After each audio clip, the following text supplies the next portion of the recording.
next week. And also another bit of funny attraction, this course, backed by popular demand, we're going to offer it also in the spring. In fact, there are already 20 students signed up for it, but there's still some space if you can't take it again. Or hopefully you tell your friends. So we will again Thursdays and mornings starting next spring term. You mean we have to? Oh, different speakers. Okay. No, you're fine. You're doing your part. Okay. Because there are many chapters in the book. Okay. Looking at you, Dean Danuta. So, we very excited to have a speaker today. I want to introduce Paula Morantz-Cohen, known to most of you, I think. But let me tell you a little bit about her background. She's Distinguished Professor of English and Dean of the Pennoni Honors College. She received her PhD in English from Columbia University. She is a highly prolific novelist and essayist, and including, I'm going to read the titles because they're also wonderful. The Daughter is Reader, The Daughter's Dilemma, Alfred Hitchcock, The Legacy of Victorianism, Silent Film and the Triumph of the American Myth. Those are the more scholarly ones, I think. And then she's also a novelist and has published Jane Austen in Boca, Much Ado About Jesse Kaplan, Jane Austen in Scarsdale, or Love and Death in the SATs, and most recently, I think, What Alice Knew, A Most Curious Tale of Henry James and Jack the Ripper. She also... There are two more after that, but that's it. Yes. Suzanne Davis Gets a Life, which is the funniest. Suzanne Davis Gets a Life. Yes, and Beatrice Bunson's Guide to Romeo and Juliet. So I don't have up-to-date information here, I'm sorry. So even more prolific than I had even believed before I began this introduction. She's also a documentarian and produced a film called Two Universities and the Future of China. She's also the host of the Drexel Interview, which is a talk show broadcast on university-affiliated and community access television stations. She's also the recipient of the Limbach Award, the Teaching Award, which is the highest teaching award that Drexel University bestows. And because I always try to choose the busiest possible people to ask to do more things, I asked Paula if she'd be willing to author one of the chapters in our book, Building Drexel, and she didn't hesitate at all. And that's the genesis of the talk that she's going to give here today. So please join me in welcoming Paula Morantz-Cohen to the stage. Thank you. It's interesting to look out and see some familiar faces that go way back with me, and so you'll be able to correct some of the dates. I realize that coming here in as you'll see on my PowerPoint, you know what? I think this is the first time I've ever used a PowerPoint, which I think is a good thing. 1982, coming to Drexel makes me almost like a third of Drexel's history. I've been here, not really that, but I don't know what the actual percentage is, but I've been here a long time. So I've seen a lot, and there are a number of other people here who can complement and expand on my knowledge. So let me move forward. Okay, so I'm going to run through some dates, which I hope you can read. And some of these patterns will speak for themselves. Some I'll elaborate on. Some I'll hope that you'll maybe comment on at the end. But they connect to the humanities in direct or indirect ways, as the case may be. I think it's fascinating that the Drexel was founded as the Drexel Institute of Art, Science, and Industry. And that combination, which suggests a cultural as well as a scientific and business orientation, was there at the founding. And we're actually going to be having an exhibit through the Pennoni Honors College that will be starting in April that will deal with that art piece early on in 1894 when Howard Pyle, who's considered the father of American illustration, taught at Drexel and taught all the great illustrators of the age and launched the golden age of American illustration here at Drexel. So please keep an eye out for that. 1936, the name is changed to the Drexel Institute of Technology. I think that's interesting. Is that a step back for the humanities? Thank you, Robert. But in 1956, there was this resurgence of interest of sorts. The DISC, is that how it's pronounced? DISC Reading and Industry Program. Anybody here at that time or have any recollection? No one that old. But I love the way it was described the goal, the study of the individual in his relationship to order in the universe, to the moral and ethical problems of the society in which he lives, microaggression there, right? And to the understanding of his own psychological nature. I think that's really quite beautiful. And, of course, it was discontinued in 1965. It was discontinued under President Hagerty, who hired me, and who was responsible, as you'll see in the next slide, for turning Drexel Institute of Technology into Drexel University. But it was discontinued because it was thought to take too much time away from the professional cooperative education focus of the university. Employers and faculty in business and engineering were annoyed by it. So it was discontinued. A technology and humanities program is introduced, and of course when I got here, which will come in a moment, this was still the case. Students can earn, and I could never get over this, a BS in the humanities. There was no BA. Okay, 1968, you know 1968, a turbulent time. President Hagerty says he wants to hire a math prof. Not an engineer who does math, but a real math prof who wears Birkenstocks. That's how he defined a real math professor. So he was thinking in the right direction. I mean, there's a humanities orientation here of sorts for this engineering president. The College of Humanities and Social Sciences is formed. So that was the college, not arts and sciences, but humanities and social sciences. Departments of humanities-communications, history, politics, psychology, sociology, anthropology are formed. These hybrid departments, which we were somewhat embarrassed about when we came here, now look very prescient. And I think we ought to go back to them, actually. Another point I want to return to. 1970, under Hagerty, Drexel Institute of Technology becomes Drexel University. It still was a highly engineering and business-based university, but it was now on its way to becoming a comprehensive university. 1971, Bernie Brenner. If anyone has been to my office and seen the iron sculpture on my desk, have you seen that? That was done by Professor Bernie Brenner, who was a free spirit of the utmost sort. He taught metaphorical thinking. Did you take that? Did you go in the deprivation tank? No. That was in lieu of a final paper. My sister Deborah took it, and she did it. And she survived it. Still talking about it. Okay, so, yes, he was the free spirit of the age. He was, very much the hippie. And he was there for a long time. When did he retire, Dave? We're headed there. But he retired in the 80s, I believe. But he was an artist as well as a metaphorical thinker. I mean, he was a sculptor. 1972, I put this date in a little arbitrarily because I do know that there is an engineering professor who said that the only humanities thing that he recalls happening in the 1970s was Miriam Kotzen giving a poetry reading. Do you remember this? Miriam Kotzen, who's still on the English faculty and a prolific poet, a very good poet. I wish you were here because we would get this date correctly assigned. She still gives poetry readings, but this appears to have been around the time of the first poetry reading at Drexel. Okay. 1975, a very difficult year for humanities PhDs, people going into the humanities. Professors flood the job market while jobs in the humanities become scarce. I managed to enter graduate school in English literature at precisely that date when these jobs were disappearing. I complete my PhD in 1980, and I'm hired at Drexel in 1982 after spending 2 years on Madison Avenue at a major public relations firm. And when I come to Drexel, I teach freshman writing, Victorian literature, and public relations.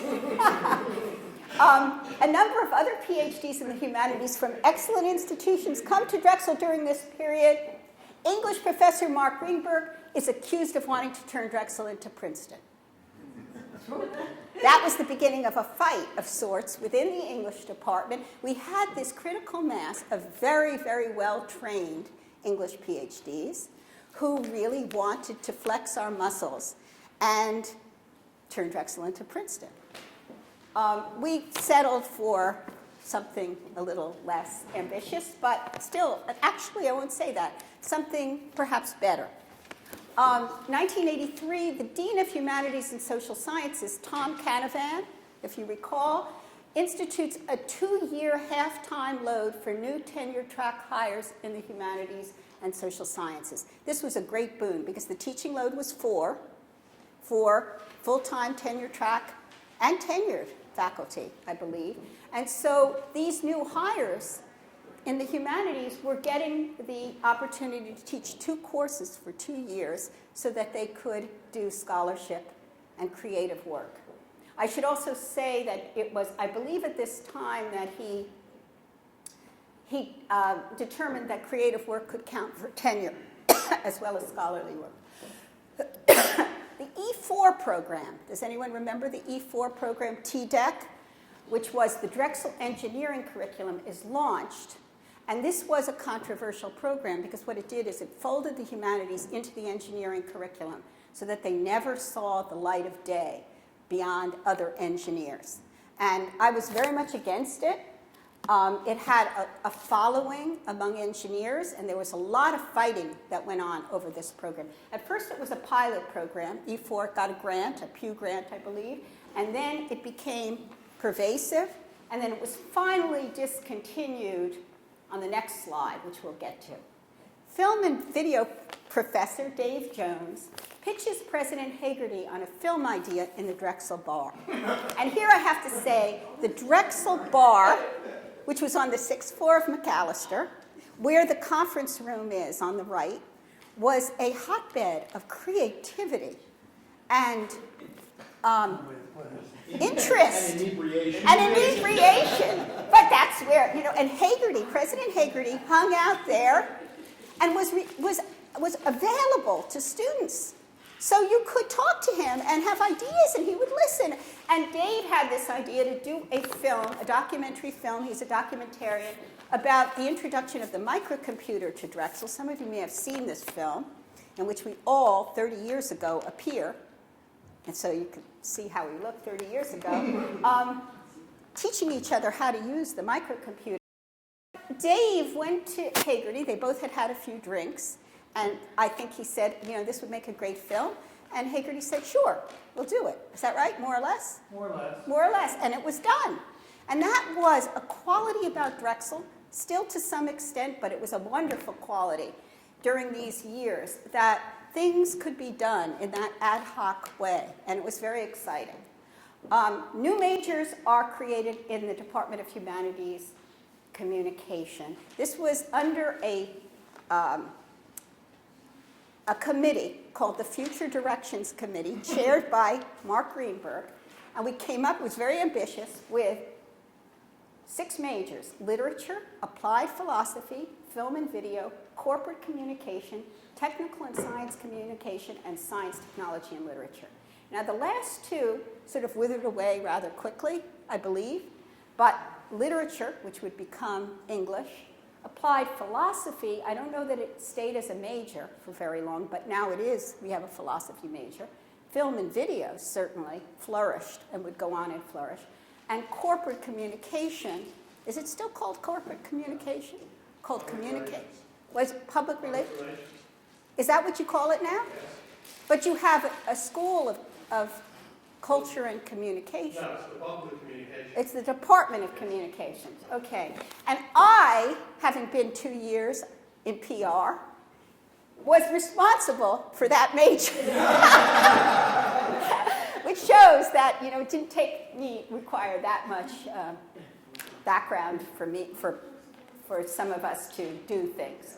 1986 was another watershed year when the bar closed. And there was something quite sad about the loss of that bar. Why was it closed? I think there was too much drunkenness. Did Taki close it? No, it was closed before Taki. I Sandy. remember it being open like in 87. 87, this may be a little bit, it may be 87. It wasn't open for long though, it was an insurance liability. Maybe that was it. But they didn't think about that before. No. I think it was before. 87 would be who was president? Gaither? It was Gaither and then Breslin. Yeah, it sounds like Breslin might have closed it, right? He was the former priest. Okay, so an acclaimed literary journal, Boulevard, comes to Drexel. This was an important event in the sense that Drexel had not been known for having any kind of cultural output. And I don't know if you know Boulevard. It's still a not an online, but a, what's the word? Print. A print publication. For a long time it was sold in Barnes & Noble, and it was very readily available. I haven't seen it lately. I don't know what's happened to it. Richard Bergen was the editor, and it did bring a certain amount of awareness of Drexel to a cultural milieu. I think it's interesting, in 1988, you had humanities communications becomes humanities and communications. History politics becomes history and politics. Again, to me, there's something slightly regressive looking back now to this breaking up, because it was the hybrid that had, that was truly, in a way, from the present vantage point, quite original, the idea that these would feed into each other. But we were moving more toward we had a wannabe to be more traditional. So this was the beginning of that. Small honors program is launched. I believe Roger McCain, an economics professor, was the first director of the program. Boulevard leaves Drexel with President Breslin. He left for the University of St. Louis University, and he took Boulevard with him. But under Mark Greenberg's leadership as the new director of the honors program, we started an online journal. And it was his idea to think in terms of an online literary journal called the Drexel Online Journal, which seems like a rather clunky name.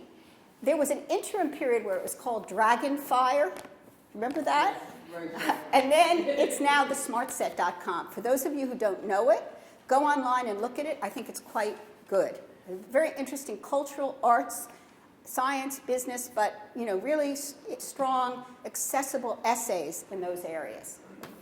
President Papadakis arrives in 1995. He, following President Pannoni, acting president, improves morale. There's a general feeling that all disciplines have some value. I will say that the humanities, up through President Papadakis, had a kind of beaten down feeling at Drexel. I mean, there were positives and negatives to this. We were under the radar all the time. So that gave us a freedom. And personally, I felt a great freedom here to do things that I would not have been able to do at a more traditional university.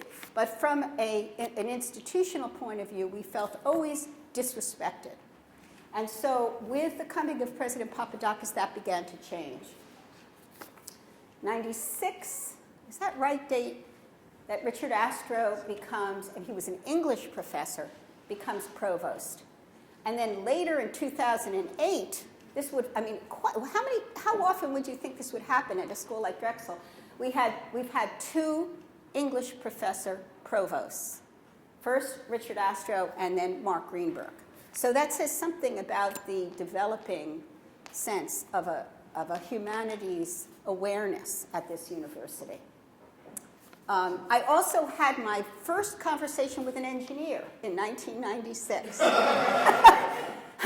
I was with Peter Hirschfeld, Lester A. Krauss, professor of electrical engineering, very august professor, but he is Hungarian. Do any of you know Dr. Hirschfeld? Hungarian, and as a result, perhaps, very cultured. And I stormed out of an academic affairs meeting because I felt so slighted by the way the humanities was being treated. I felt that they just were looking at me as completely irrelevant to the education of Drexel students. And he followed me out and apologized for his fellow engineers and said that they're all Philistines. He tended to be a little bit extreme. If you know him, he is really, but it was the beginning of a strong friendship. And through Peter, I got to know other engineers. Okay. Film and video, which had been, as you had seen, part of the Humanities and Communications Department, now begins to flex its muscles, and it goes to COMAD. Now, it wasn't called COMAD at that time. It was the Nesbitt School of Art and Design. And I actually think it went somewhere in between before it went there. It went into another department. Went to Performing Arts Department. Performing Arts, which was in our building. Yeah. And then it left the college altogether. Communications, right, Ernie? Is that right? It's late. It's probably about 2000. Yeah. That late? Okay, so sorry about that. But TDEC is discontinued, which was a great relief, because that meant that the engineers were released into the freshman. That was much later, too. That was later, too? Okay. Yeah, you were here for that. Okay, I told you it was approximate. I think TDEC changed its name, but it was still appropriate. I thought it was called TDEC. And then they changed its name, but they continued to do the same thing. Really? I thought it started as E4 and then it became TDEC. And then it became something oh, else. okay. I'm sorry about that. I don't know where I got that date. And I don't even know if this date is right. 98, Humanities and Communications becomes English and Philosophy. The Theater and Arts Management programs migrate to COMAD. The College of Humanities and Social Sciences, important date, becomes the College of Arts and Sciences. That was a major change. And a Bachelor of Arts is introduced, finally. So you could get a BA in English, or philosophy was not yet. It had been a major. I think it ceased to be a major. It's gone back and forth. The Pennoni Honors College is formed under English professor Mark Greenberg, who will later become provost in 2008. 2009, Taki dies. 2011, John Fry comes to Drexel following Chuck Pennoni's second interim presidency. Both see Drexel as a truly comprehensive university. There is a greater sense that other units within the university are to be supported and developed. 2012. Now, what's so interesting, if any of you go to the faculty club, you know there's an engineers table presided over by Bruce Eisenstein, who, for a long time, they were very jealous of their group. No one else was allowed to enter that group. And now, if you go up, you'll see Don Riggs sits at that table, and I will occasionally sit. Mark Greenberg will sit there. They have become more welcoming. I see that as a development in the humanities at Drexel. But do you know what they're talking about? Yes, they talk about, well, I don't want to go into that. So some additional humanities related, well, what I think of as strengthening of humanities functions at Drexel, I think having Eric Zillmer. He's a professor of neuropsychology. I guess that falls more in the sciences and social sciences. But nonetheless, becoming director of athletics, and if you know Eric has a strong humanistic streak. And I think it says something for Drexel to have somebody like Eric directing athletics. Dan Shidlow, whom I've gotten to know recently, is a passionate musician and humanist. Again, when you have these non-American professors here, they often have an interest in culture that runs a bit deeper than some others. But Dan is really a wonderfully educated guy and a wonderful musician. Programs launched, I know this is very partial, in COAS, Global Studies in Modern Languages, Medical Humanities, Writing Minor and Certificate with an MFA in Development, or so I've been told. Drexel Publishing Group and that wonderful week of writing that I think has been transmuted a little bit lately. In Westfall, Screenwriting and Playwriting, an art history major just recently developed, a master's program in urban strategy, and then in the Pennoni Honors College, a custom design major and themed interdisciplinary courses that are open to all the university. the Drexel interview that I host, one credit Great Works courses that have been really successful on great books and great works, and this Taste of Honors seminars for alumni, where we do seminars mostly on humanities subjects, and alumni and parents come. So, more cross-disciplinary courses now, more hybrid programs that involve the humanities, greater respect for creative work in the arts. Westfall has done a great deal toward that. A stronger reputation in fields outside of engineering and business. And the fact that Bruce Eisenstein, who would not speak to me during my first 10 years at Drexel, is now teaching for us in the honors program and agrees to introduce our students to opera. I see that as an important point. So what do I want you to take away from this? I think it's interesting to look at the back and forth with a university. And a university like Drexel, that was traditionally not humanities oriented, was in some ways a wonderful breeding ground for original work. Had it been more traditional, and I often think that if my career had been at Penn instead of at Drexel, I would have written an entirely different, or I would have been a different kind of scholar and writer, entirely.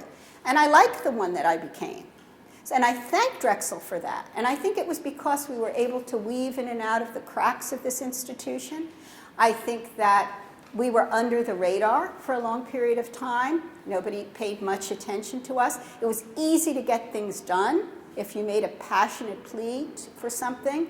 And I still think that Drexel has a quality of interdisciplinarity that came by default in the early years, but that still exists in our DNA, that is very empowering.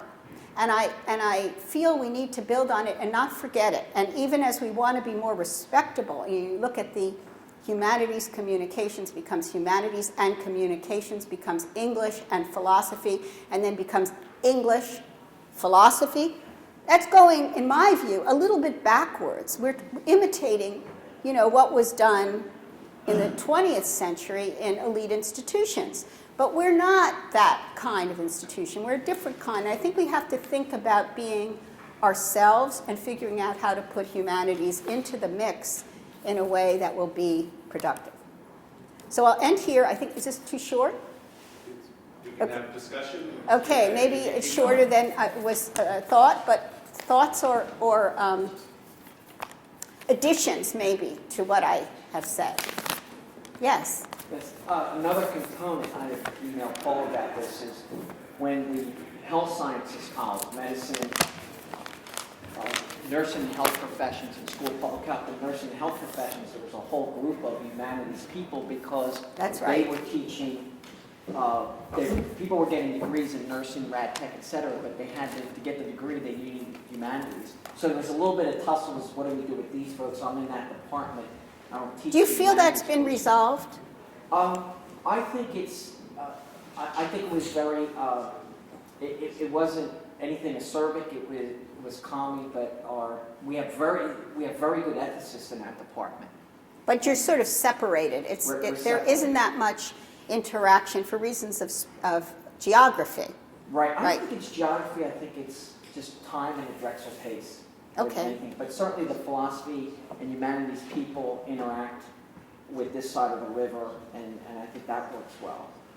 But that was one addition that also was there, so what do we do? Yeah, and is that like David Flood and those Right, people? David Flood, That's an omission that they should have been added. Janet Fleetwood, did she come with that Well, group? Janet comes from medicine, but you're Yeah. exactly right. She would be medicine and humanities, and I think her appointment now is in the School of Public Health. Yeah. Is that fair to say, Mark? A pretty good rendition.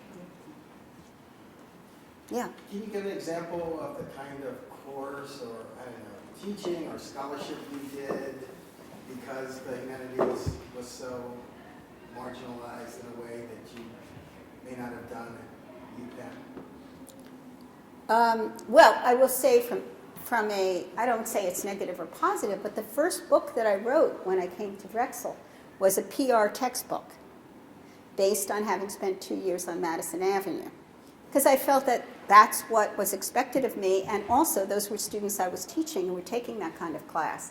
On the other hand, as I began, and maybe even before I got tenure, the fact that I would write, I write many essays that are not necessarily peer-reviewed scholarship. You know, I write for the Yale Review and the Chronicle and the Southwest Review and the, I don't know, Hudson Review. I don't know if you know these, but these are very respected literary journals, but I don't know if they would have counted in the same way for tenure and promotion at a more traditional school. I think writing fiction, I felt empowered. Actually, the week of writing, I always give it credit. This was something that happened every year, going back, 10 years? At least, I think, yeah. I started writing fiction in my late 40s, and it was because of the week of writing. It was done, it was a week in which faculty and students read their work aloud. Over the course of the week, we had prizes and so forth, and I wrote something for that. It was just a little story, and I just felt so good reading it and getting response that I went on and wrote a novel based on it, and then I wrote 5 novels. And it was because of the feeling of that event, which was so unifying. I don't know if any of you have ever attended one, but it was a wonderful experience, the students and the professors sharing their work together. And you know where it was held, too, which I thought was part of what was so terrific? In the Mandel lobby, so that as people passed through the lobby, they would stop. We had chairs set up, and they would stop and listen. And it was sort of that, because it's very hard to get people out to listen to things that aren't within their narrow framework.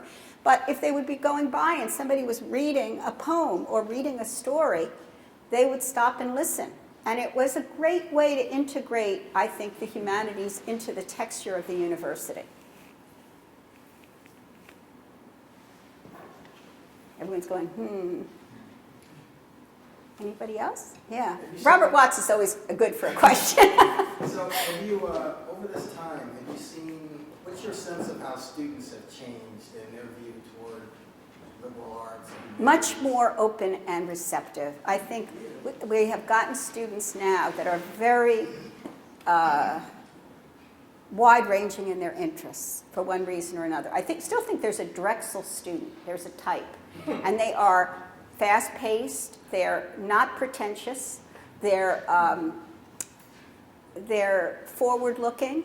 They are interested in getting good jobs, but I see them as being more, I guess because many of them have now taken AP history, English, art history courses in high school and enjoyed that. They're more, even though they might be engineers or business majors, they are more interested, at least, of course, I'm the dean of the honors college, so maybe I'm seeing a selected group, but I really do see that openness to ideas and a hunger for ideas that was always there percolating on the surface, but not as strongly as now. I love the students now. I love the students then, but I think they're even better now. Yeah. Mark? I can add something to that point. The last time I taught, Yeah. prior to 2 years ago, or a year ago, was 20 years ago. And so the students 20 years ago Yeah. were not curious, not that academically ambitious. We were almost an open admissions university then.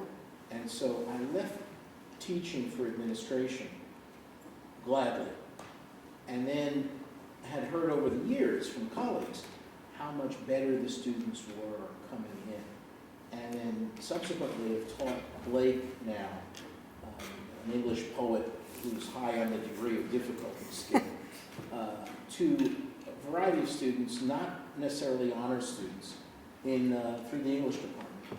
And these students are terrific. They're what you described. They're hungry and interested in ideas. A number of them have told me they've learned from Blake's ideas.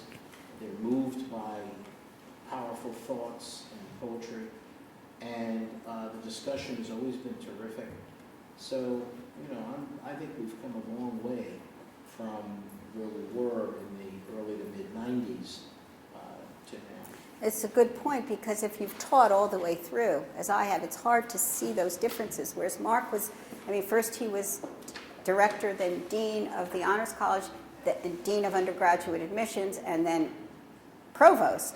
20 years without teaching, and then to go back into the classroom, it's sort of like a different university. And I think that that is true. Although the students I had in the beginning also had qualities, and they could be sparked to be interested, but you had to really push. Whereas now, and Mark and I have talked about this, sometimes you go into a class and you barely have to teach. They just are so able. I mean, Michael, you're teaching a course now. Do you find that? Yeah. He's teaching a one-credit course, Understanding Comics. I don't know if any of you know this book for the Honors College. It's a one-credit course. This is a book about sort of the philosophy of the comic book, of the visual and the written combination that makes up comics. And it's in some ways, challenging book. But, I mean, the students love that course. So, yeah, Scott. You can't open any publication or website in higher ed today without hearing about the crisis of the humanities, Yeah. which is taken in many different directions. It's sometimes seen as a lack of humanistic input into the policy process. Sometimes it's seen more specifically as, you know, we don't have as many humanity majors on campuses. This is in Canada, this is in the United States. You have outlined here, I want to sort of draw you out on this. You sort of outlined a response to that to a certain degree. Yeah. That's a great question, Scott, because I would say that maybe Drexel is the antidote to the crisis in the humanities. Or maybe, I don't know if there is a crisis in the conventional sense, because in these universities that are saying there's a crisis, which could be Penn or Columbia or Yale, where I went to school too, there's a crisis because the way the humanities is taught is not necessarily connecting to the way people want to learn. And I think we've never had that problem at Drexel. I mean, we're not steeped in esoteric theory, and yet I think I've been able to introduce some theoretical concepts into my courses, as I know some of my peers have, but in an organic way that isn't slamming them with some kind of, whether it's theoretical or ideological positioning, which happens at many institutions where the humanities are supposedly dying. I think we have a possibility for such strength and leadership in this area if we only had the confidence and maybe the funding to pursue that, because we have it in a, you know, it's not ghettoized the way it is in so many institutions. It has a tradition by default of being sort of getting there under the surface, and now we have very robust programs that draw on the humanities.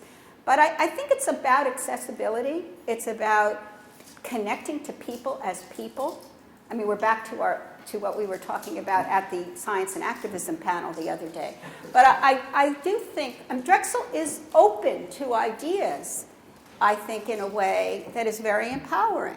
We are not conventionally allied with any position or set of ideas, and that makes us freer and I think more intellectually powerful.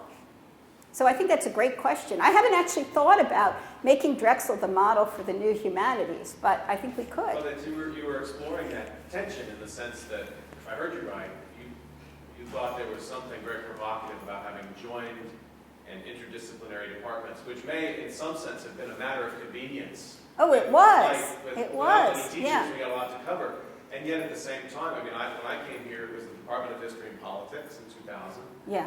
and many of us collaborated in research, teaching and research collaborations, and so that has had an effect on my scholarship, and maybe it's had an effect And for on my me colleagues' too. I mean, scholarship. Dave and I collaborated on films, and I never would have thought about But making a that film. Convenience Yeah. actually is generative of a mode of approaching the humanities, which could be quite provocative. But it is interesting to think that it happened by default.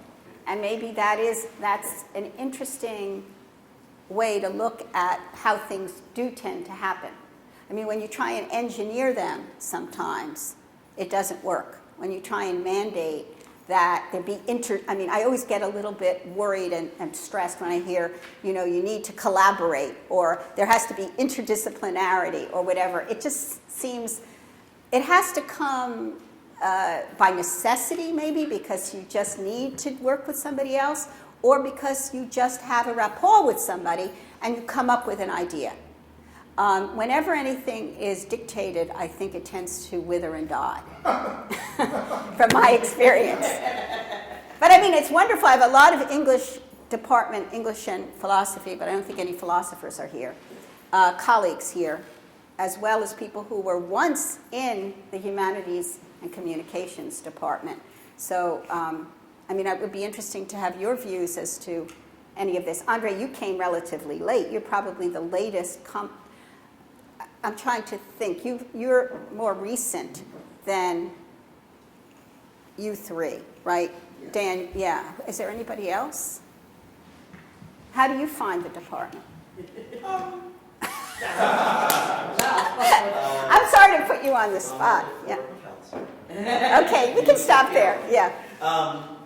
Well, it's definitely different from a humanities department at an institution where the humanities has been sort of core to the branding Of the university, yeah. Right, and so that sets us apart in a way that's very constructive and very affirming from institutions where humanities means traditional or where it means stultifying, right?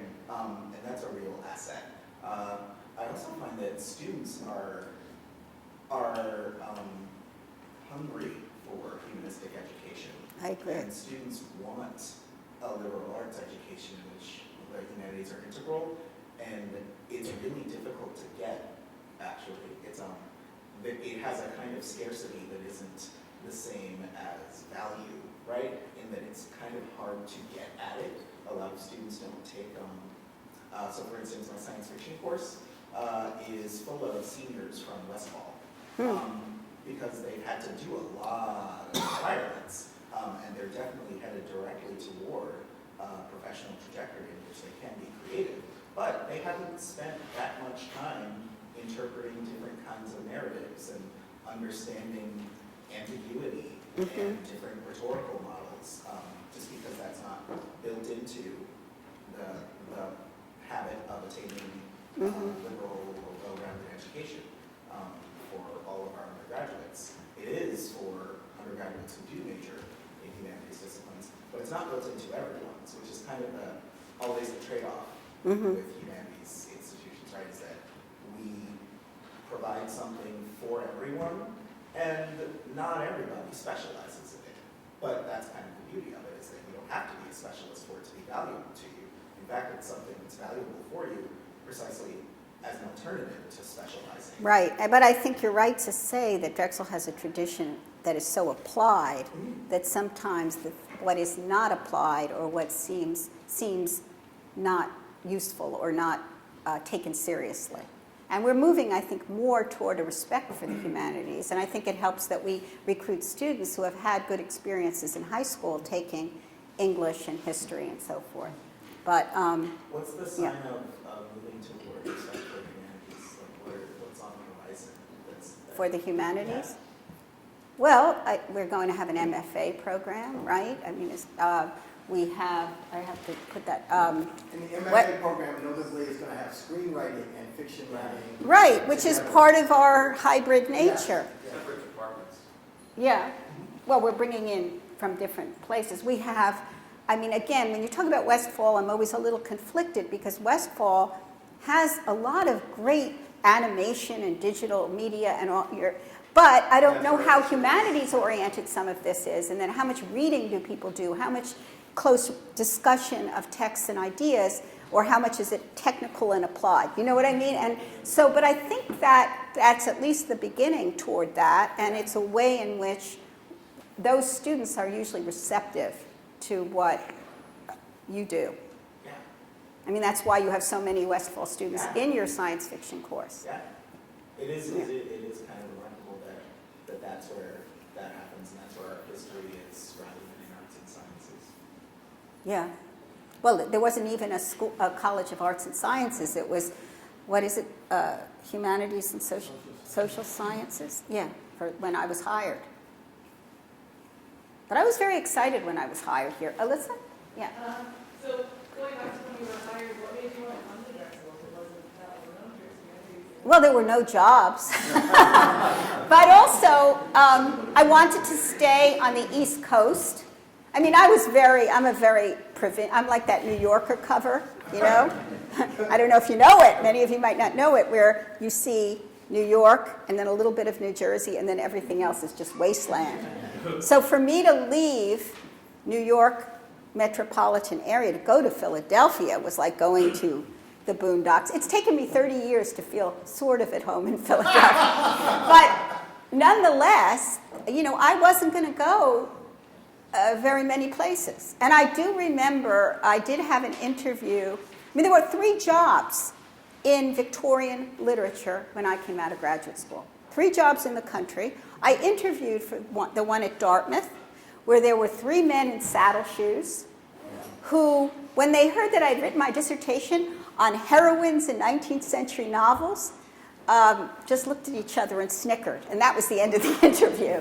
I was, you know, there were 3 jobs. There were very, very few jobs. And when I got this job at Drexel, and there was this critical mass of exciting people who had been hired in this buyer's market. Some of them are still here. This one and that one. Anybody else? And you came later, Sandy, and you were in the communication side. But there were people who were really exceptional who were in this department for the same reasons as I was.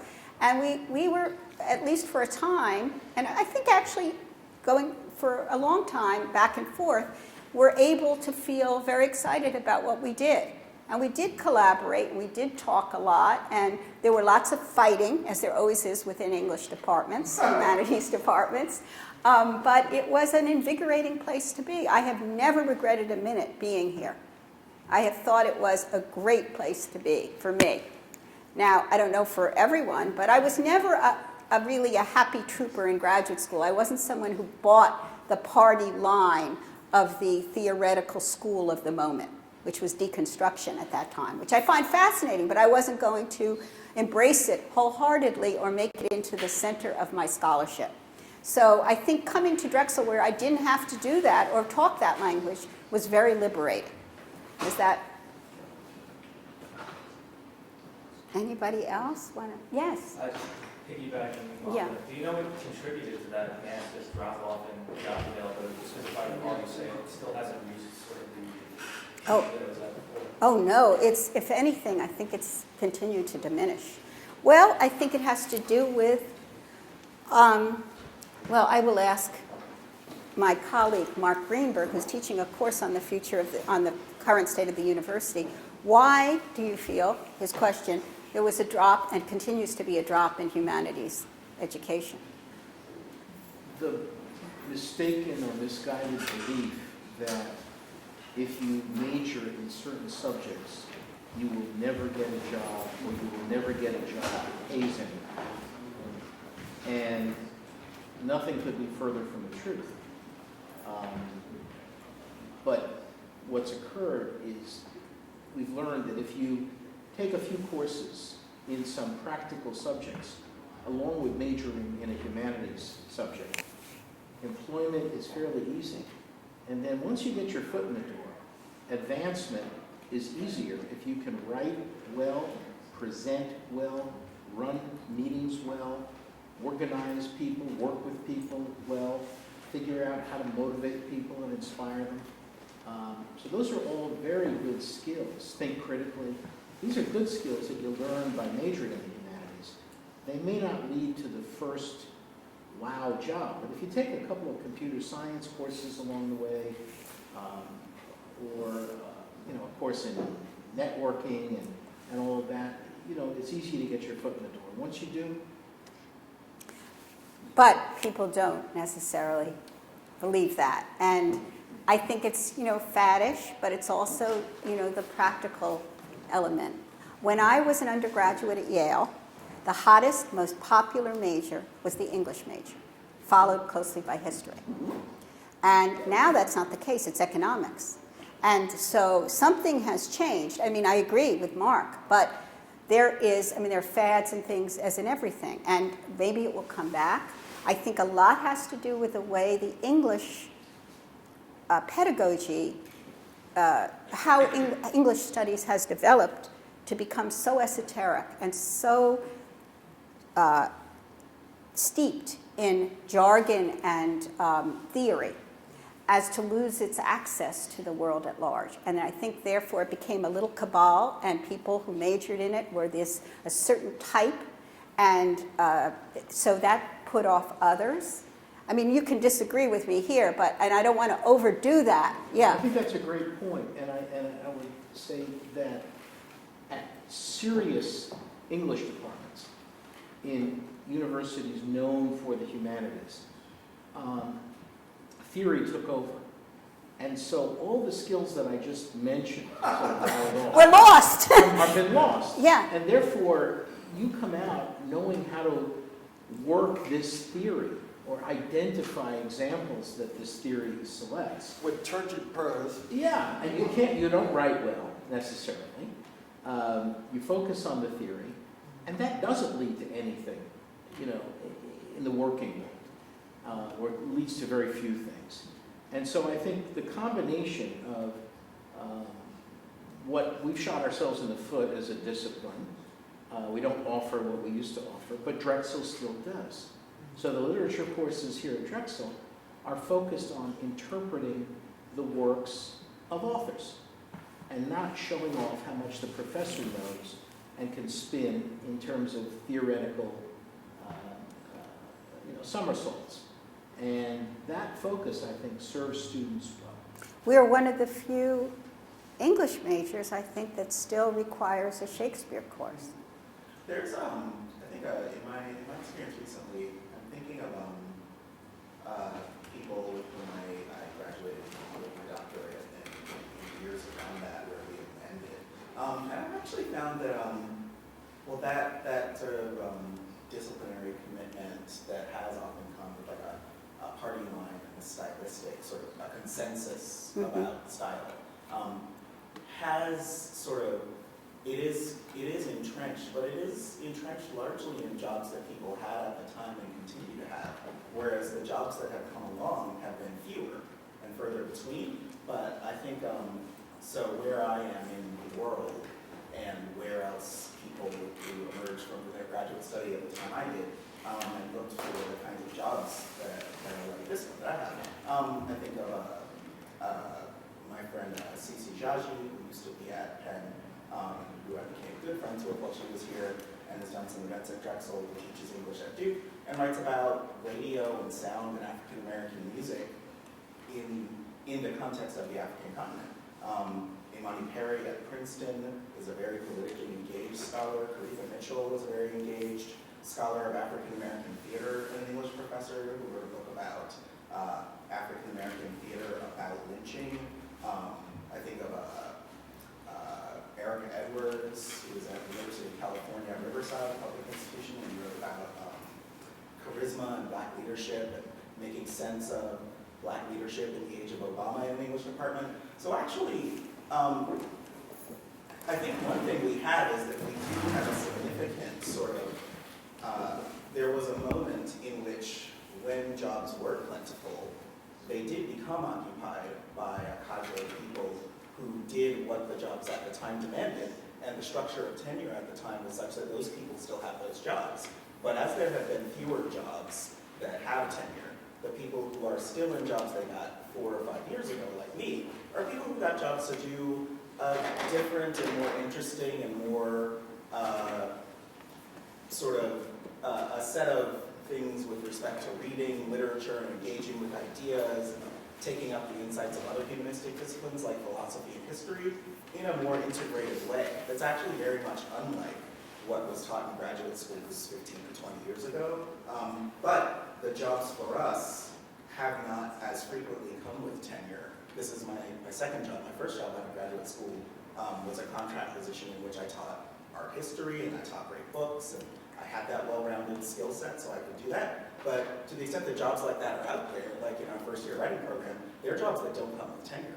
So the number of people who really set the agendas for what the humanities is today are to a large degree people who were setting that agenda 10 or 15 or 20 years ago. And as they retire or move on, the people replacing them don't have the security to set an agenda that meets the needs of the present.